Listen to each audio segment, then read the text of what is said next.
Oke.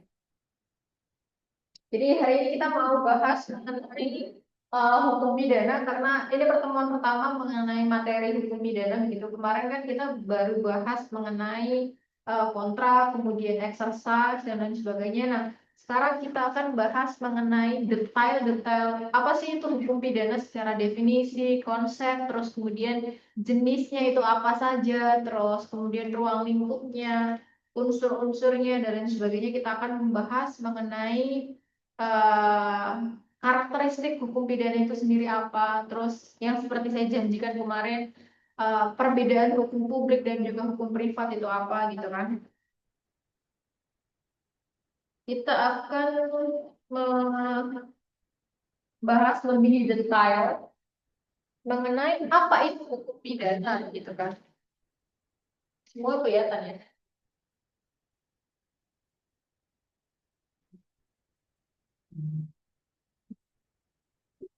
Hukum pidana. Oke, kurang ke atas dikit.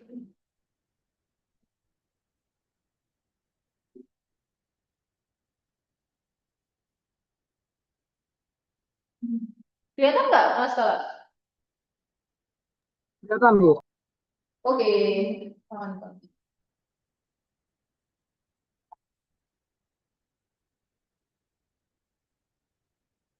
Wait, wait.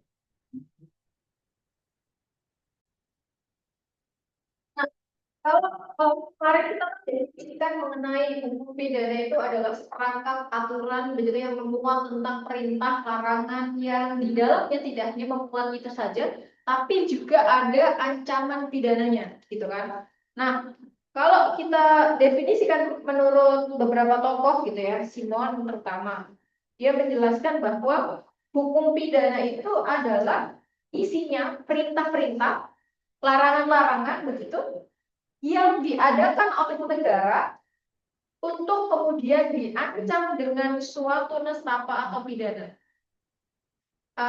Yang di dalamnya ketika seseorang atau barang siapa melakukan pelanggaran terhadap larangan tersebut, maka dia akan dikenakan sanksi tersebut.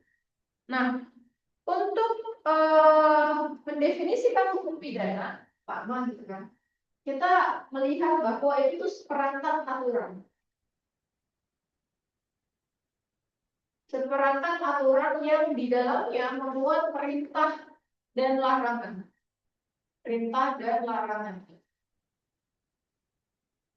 Nah, tidak hanya sampai di situ, tapi dia berisi juga ancaman atau sanksi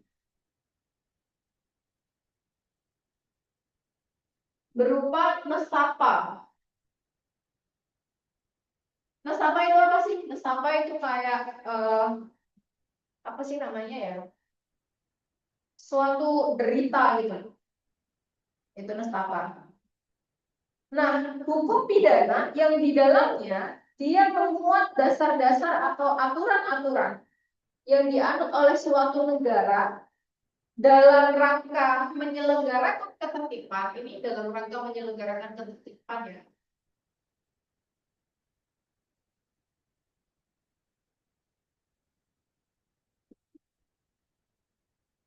Menyelenggarakan ketertiban umum, masyarakat, dan lain sebagainya dengan melarang apa yang bertentangan dengan undang-undang atau bertentangan dengan apa namanya hukum yang berisi ini tadi, berisi peringatan, berisi perintah, berisi larangan gitu kan. Nah, hukum pidana itu adalah aturan hukum yang mengikat. Kan hukum tuh ada dua tuh, kalau kita pelajari dalam pengantar ilmu hukum, sifatnya mengikat dan memaksa gitu kan. Nah, dia ini mengikat kepada suatu perbuatan tertentu yang memenuhi syarat-syarat tertentu dan ada akibat berupa pidananya.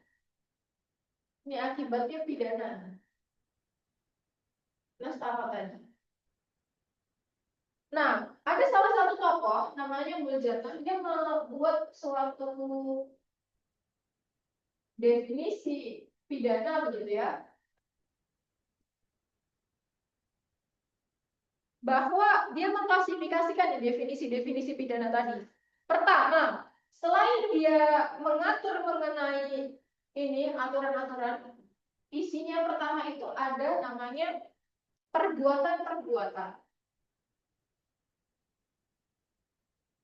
Yang di dalam perbuatan itu dia mengatur mana yang boleh dilakukan dan mana yang tidak boleh. Mana yang boleh dan tidak. Dilarang dengan disertai ancaman atau sanksi berupa pidana tertentu bagi barang siapa melanggar larangan tersebut. Ini nih, ada apa yang boleh yang tidak boleh, di dalamnya ada ancaman berupa pidana, gitu kan. Ini definisi pertamanya. Mendefinisikan soal ini. Nah, yang kedua adalah tidak sampai di situ saja, tapi kapan pidana itu, dalam hal apa pidana itu, atau kepada siapa pidana itu ketika melanggar dapat dikenakan atau dijatuhi pidana. Ini kapan dan dalam hal apa? Seseorang dapat dikenakan pidana. Seseorang dapat dipidana. Yang ketiga adalah yang terakhir ini. Dia tidak hanya menentukan kapan dan menentukan hal-hal apa, tapi bagaimana caranya. Tentukan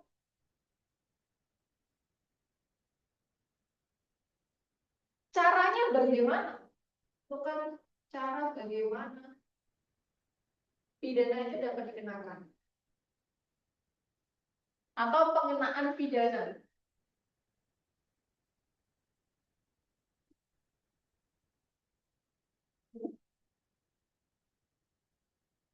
Jadi pidana itu dapat dilaksanakan apabila ada orang yang disangka telah melanggar larangan tersebut. Tiga hal ini. Pidana itu berisi perbuatan-perbuatan mana yang boleh dan tidak boleh, di dalamnya ada ancamannya berupa pidana, begitu kan? Terus kapan dan dalam hal apa seseorang dapat dipidana, terus menentukan bagaimana kemudian ketika seseorang melakukan pelanggaran ini, dia dapat dikenakan pidana gitu.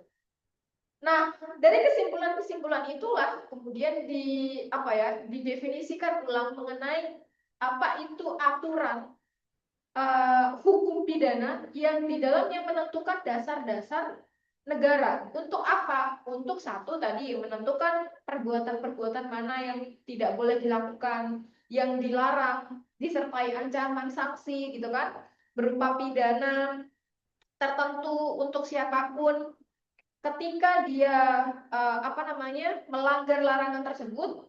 Terus kemudian hukum pidana ini disebut sebagai tindak pidana yang diatur dalam buku 2 dan buku 3 KUHP lama. Ini perbuatan mana yang boleh dan tidak boleh dilakukan ketika seseorang melakukan perbuatan itu disebut sebagai tindak pidana. Gitu. Nah, ini pertama ini disebut sebagai tindak pidana kan. Terus ketika menentukan kapan dan dalam hal apa kepada mereka itu ketika mereka melanggar larangan itu dapat dijatuhi pidana sebagaimana yang diancamkan dalam peraturan perundang-undangan atau dalam hukum. Nah, bagian ini disebut sebagai asas-asas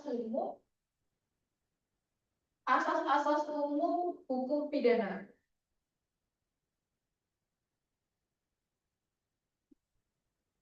Nah, selanjutnya terkait pertanyaan menentukan dengan cara bagaimana pengenaan pidana itu dapat dilaksanakan, yaitu dengan cara hukum acara pidana.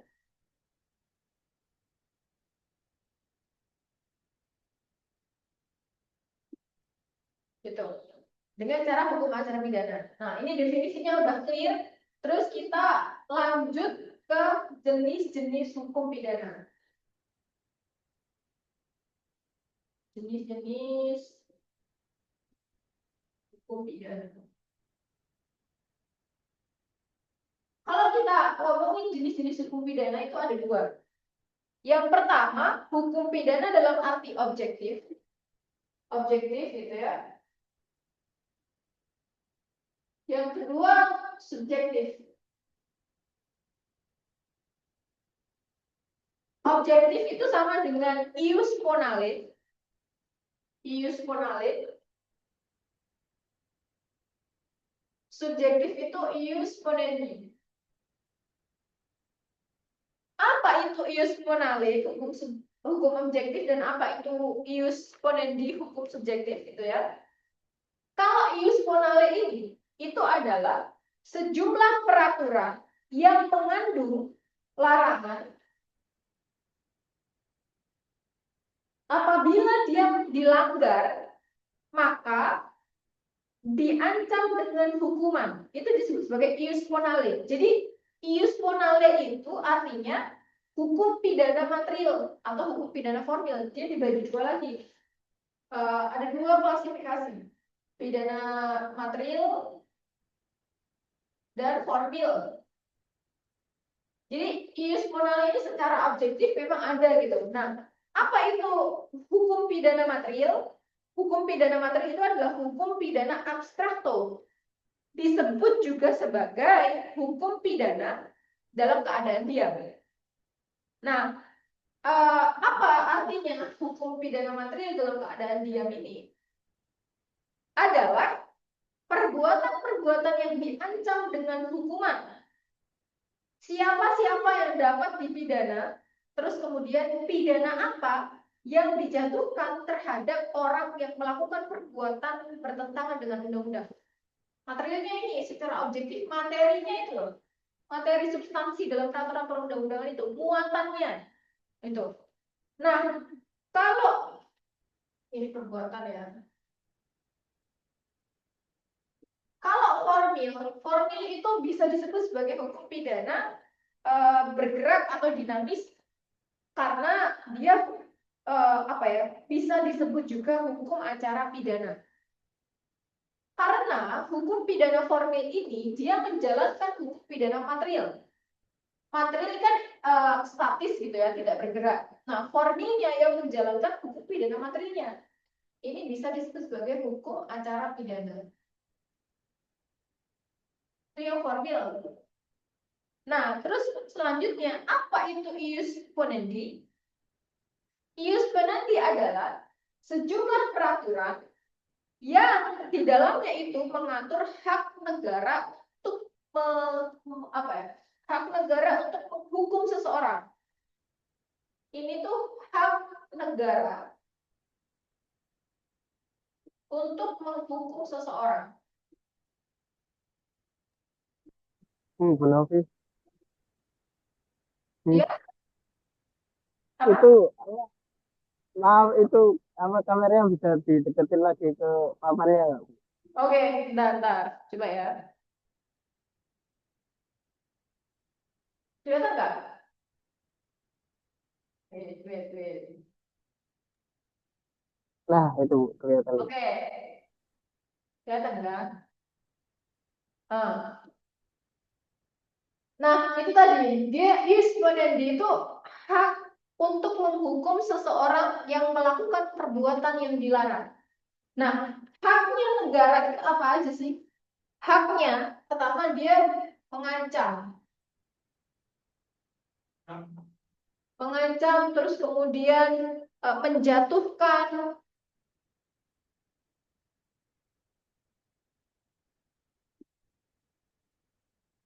Gitu kan, ius ponendi ini. Terus kemudian melaksanakan hukuman.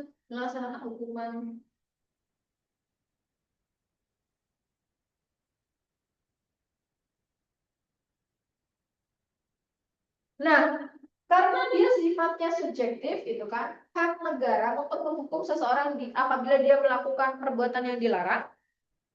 Nah, hubungannya apa antara hukum pidana subjektif dengan hukum pidana objektif ini? Hubungannya adalah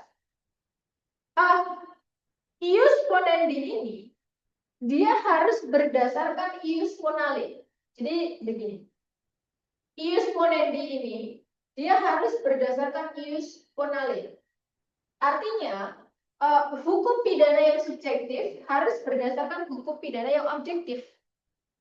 Artinya ketika ketika mempidana itu baru timbul setelah di dalam hukum pidana objektif itu sudah ada sejumlah perbuatan-perbuatan yang dapat diancam dengan pidana. Nah, dengan demikian, negara itu tidak dapat menggunakan haknya untuk sewenang-wenang. Jadi, hukum pidana subjektif itu dibatasi oleh hukum pidana objektif. Kayak misalnya kan begini, ini kan hukum pidana material kan ada materi muatannya, terus formilnya hukum acaranya untuk melaksanakan. Nah, negara punya hak untuk menghukum seseorang ketika dia melakukan perbuatan yang dilanggar gitu kan. Tetapi kewenangan negara untuk menghukum ini harus berdasarkan tadi ius bonale ini, yaitu hukum material dan hukum formilnya. Kalau hukum material dan hukum formilnya nggak ada, berarti dia nggak punya kewenangan ini untuk menghukum itu. Jadi ius bonale harus berdasarkan ius bonale. Hukum yang subjektif tadi harus berdasarkan hukum yang objektif begitu. Nah, terus selanjutnya kalau ini disebut sebagai hukum material tadi, hukum pidana dalam keadaan diam. Kalau hukum apa namanya formilnya hukum dalam keadaan bergerak atau pidana dalam keadaan bergerak gitu kan. Nah, kalau kita melihat jenis hukum pidana berdasarkan subjek hukum atau berdasarkan apa ya pada siapa berlakunya hukum pidana ini ada dua. Kalau kita melihat subjek ya atau pada siapa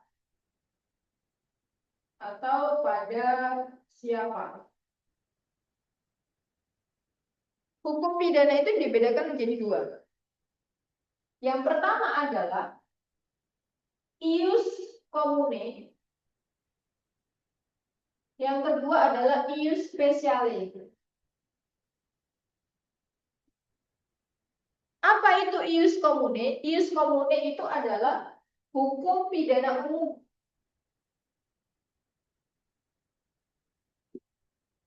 Nah, ius speciale adalah hukum pidana khusus.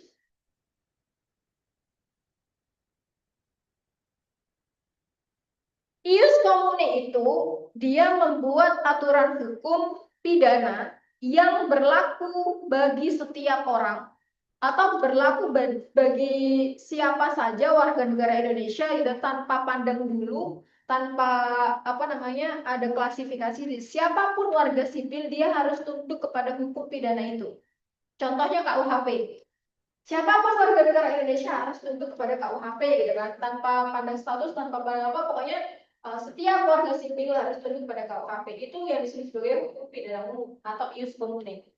Nah, apa itu ius speciale atau hukum pidana khusus? Hukum pidana yang subjeknya khusus berlaku bagi subjek tertentu. Siapa misalnya? Misalnya pejabat, terus militer, itu kan beda itu. Kalau militer kan KUHP militer kan, KUHPM. Jadi subjeknya hukum pidana khusus yang mengatur mengenai militer gitu. Jadi sipil tidak bisa diatur dalam hukum pidana tersebut karena bukan militer gitu kan. Itu berdasarkan subjeknya atau berdasarkan pada siapa hukum pidana ini gitu.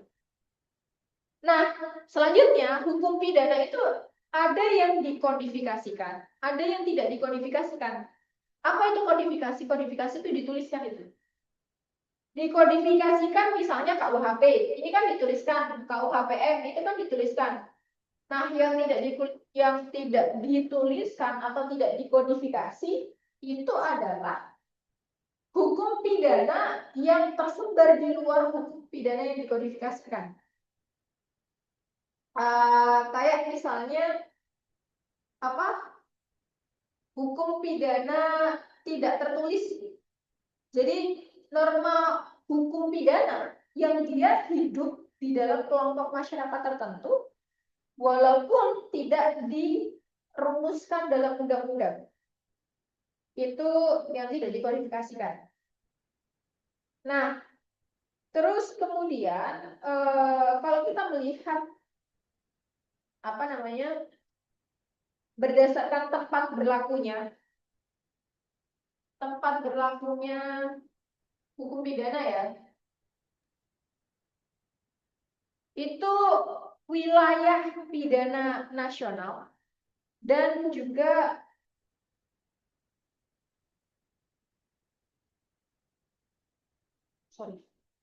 kalau tempat itu eh, hukum pidana umum Hukum, ya. itu mantap. Tadi apa yang tadi hukum yang tidak tertulis tadi, apa penjelasannya tadi Bu?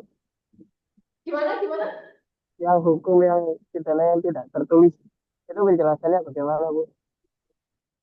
Kalau tidak tertulis itu yaitu norma hukum pidana yang hidup di dalam kelompok masyarakat tertentu dan tidak dirumuskan dalam undang-undang.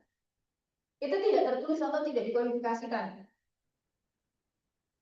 Misalnya hukum adat pidana tuh masuk tuh dalam dalam yang tidak tertulis.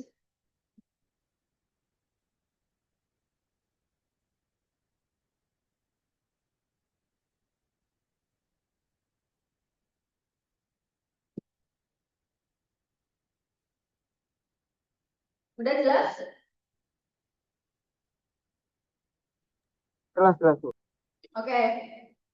Nah, pidana umum ya, sama hukum pidana lokal. Apa itu hukum pidana umum sama hukum pidana lokal?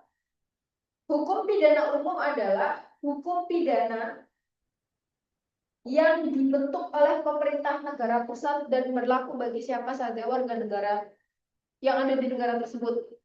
Itu umum. Wilayahnya mencakup negara gitu. Nah, kalau lokal adalah hukum pidana yang dibuat oleh pemerintah daerah yang berlaku bagi subjek hukum yang melakukan perbuatan yang dilarang oleh hukum pidana di dalam wilayah hukum pemerintahan daerah tersebut. Misalnya, ada Pemda yang melarang mengenai apa namanya distribusi miras atau penjualan apa namanya miras begitu ya di daerah tersebut gitu. Itu masuk dalam pidana lokal.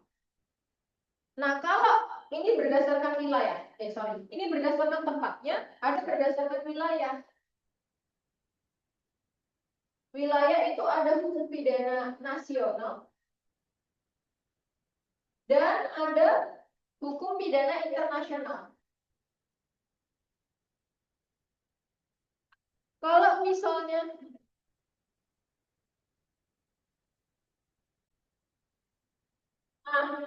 hukum pidana nasional sama hukum pidana internasional. Jadi kalau hukum pidana nasional itu atas dasar kedaulatan suatu negara dalam mengurus dan mengatur, melindungi kepentingan hukum rakyat gitu kan. Nah, dia berlaku di negara asalnya itu. Jadi ada namanya itu asas teritorialitas. Teritorialitas atau teritorialnya gitu kan, wilayah teritorialnya negara tersebut. Nah, itu hukum nasional. Misalnya contohnya adalah eh,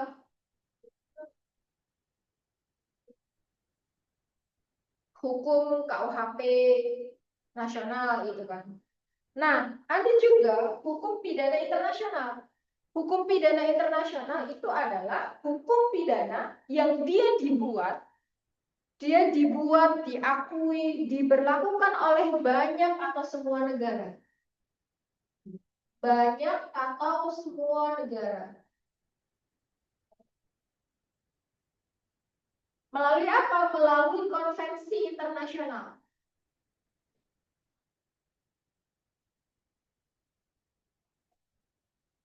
Melalui konvensi internasional. Jadi negara-negara tadi merumuskan suatu hukum pidana yang disepakati bersama dalam konvensi internasional, begitu kan?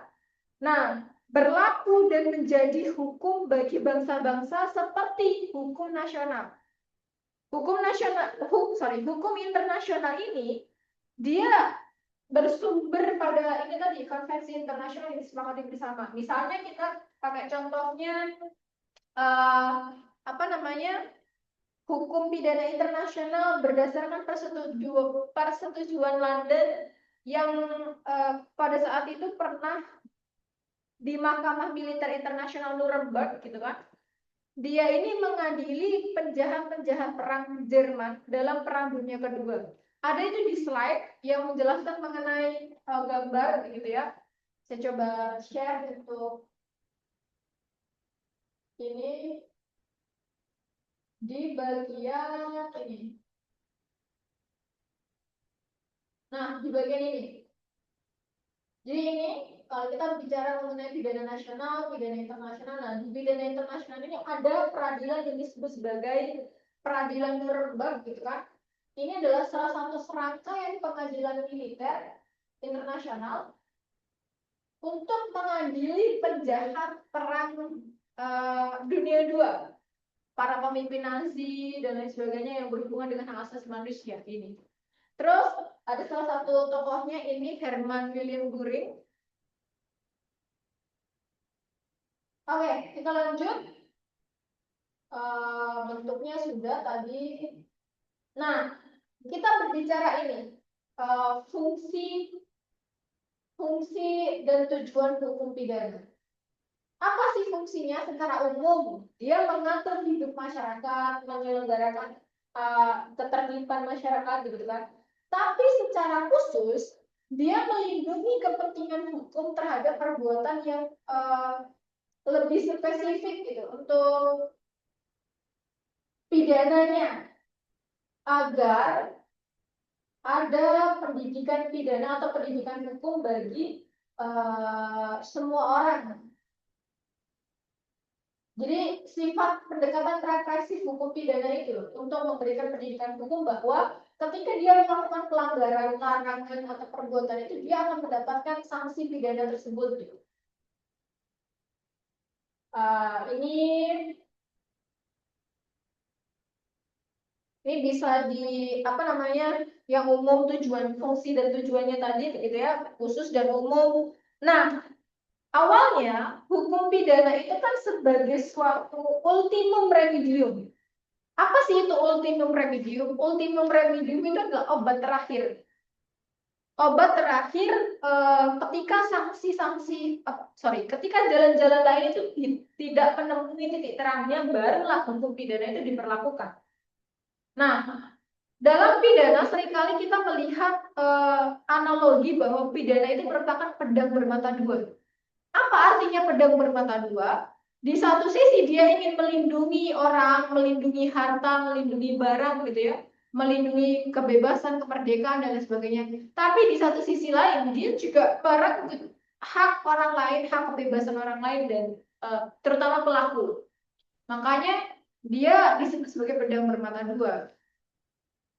Nah, atau disebut sebagai mengiris dagingnya sendiri. Ini tujuannya memang untuk kepentingan umum, tapi pelaksanaannya pidana ini justru seringkali menyerang kepentingan hukum orang tersebut atau pelaku. Nah, kalau kita melihat sistem hukum pidana modern ya, kita rangkum ini semua tadi, ada beberapa hal bahwa hukum pidana itu untuk melarang iya, mencegah perilaku iya, yang mana perbuatan tersebut melarang dan mencegah atau membahayakan kepentingan perorangan maupun umum. Yang kedua, untuk mengendalikan orang-orang yang perilakunya diindikasikan bahwa mereka dipaksa melakukan tindak pidana.